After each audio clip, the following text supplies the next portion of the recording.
Welcome to the video tutorial on how to update settings in Tunnel module in ESurvey Civil Tools interface.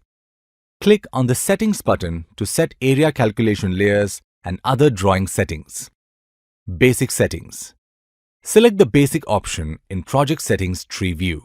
Select the first layer and second layer between which the undercut and profile exists.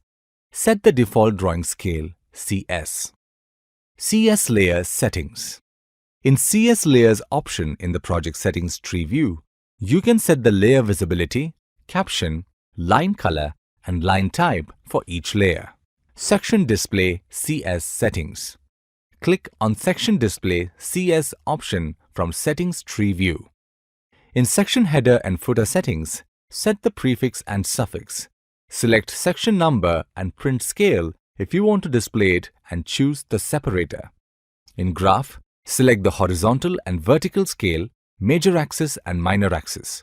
In Hatch, choose the undercut and overcut color, spacing and angle. In Area Table, set the layers which you want to be visible. Click Save. Section Captions Settings. Select the Section Captions CS option. Here, you can set the font, height, width and color for CS section options. Report Settings. Select the Reports option to set the report settings. In the Reports tab, enter the project title, volume report heading and unit settings. Note: if you want to keep default settings, click Apply Default button. Once settings are completed, you can view the sections which will be updated as per the new settings. Thank you for watching this video. In this video, you learned how to update settings in Tunnel module in ESurvey Civil Tools interface. In the next video, you will learn how to export reports and drawings.